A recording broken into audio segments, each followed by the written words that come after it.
আচ্ছা, অনেক দিন পর হচ্ছে আমার বান্ধবীর সাথে ঘোরাঘুরি করতেছি, অনেক ভালো লাগতেছে। এতদিন ও ছিল না, অনেক মিস করছি ওকে আমি। ও থাকলে আসলে আমি একটু ডিপ্রেশনে কম থাকি, অনেক ভালো লাগে আমার। আসসালামু আলাইকুম রহমতুল্লাহ। সবাই কেমন আছেন? আলহামদুলিল্লাহ, আপনাদের দোয়াই ভালো আছে। আশা করি আল্লাহর রহমতে আপনারা সবাই ভালো আছেন। চলে আসলাম নতুন একটা ভিডিও নিয়ে। যে যেখান থেকে আমার ভিডিও দেখতেছেন স্কিপ না করে ফুল ভিডিও দেখতে থাকুন অ্যান্ড কমেন্ট করে জানাবেন আমি আমার বান্ধবী কী করলাম না করলাম সব কিছু আপনাদের সাথেই শেয়ার করব।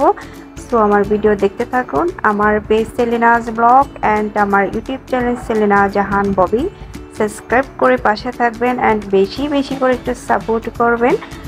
তো বান্ধবীর সাথে হচ্ছে আমাদের প্রিয় জায়গা, মানে এই জায়গাতেই আমরা সব সময় বসি। আমরা হচ্ছে জালমুড়ি খাইলাম, পরোটা খাইলাম, রং চা খাইলাম। তো বলতেছে একটু বালিয়ার কেটে যাবে। তো আমাদের বালিয়ার কেটে তো আমাদের বলতে গেলে একটা ফেমাস জায়গা হয়ে গেছে, অনেক শান্তি লাগে ওখানে। ও কিছু খাবারের অর্ডার দিছে, চিকেন অ্যান্ড হচ্ছে লেমন জুস। তো চিকেন আর লেমন জুস খাচ্ছি আমরা, গল্প করতেছি, অনেক ভালো লাগতেছে। ও এতদিন আসলে ঢাকায় ছিল, আমি অনেক মিস করছি ওকে। তো এখানে থাকলে না আমার মানে অনেক ভালো লাগে বলতে গেলে, কারণ সব সময় ওর সাথে হচ্ছে আমি ঘোরাফেরা করি, হাঁটাচলা করি, অনেক ভালো লাগে। কিন্তু সামনে ওর সাথে আর মানে বেশি আসা যাওয়া হবে না। সো একটু অসুস্থ ওঠার জন্য, সো আমার বান্ধবীর জন্য সবাই একটু বেশি বেশি করে দোয়া করবেন যাতে আমাদের বন্ধুত্ব সারা জীবনই অটল থাকে।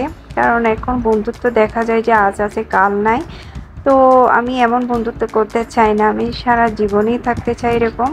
দেখা যায় মানে আমার বান্ধবীর সাথে ঘোরাফেরা করলে না আমার ডিপ্রেশন কম থাকে, আমি কোনো টেনশন ফিল করি না, শান্তি লাগে আসলে। তো আজকের ট্রিটটা হচ্ছে আমার বান্ধবী দিচ্ছে, আসলে সবসময় ও দেয় আমাকে, আমি ওকে কিছুই খাওয়াইতে পারি না। এই জিনিসটাই আমার বেশি মানে আফসোস লাগে। তো সবাই আমার জন্য একটু দোয়া করবেন যাতে আমি টাকা ইনকামের কোনো একটা পথ খুঁজে পাই, যাতে আমি লাইফে সফলতা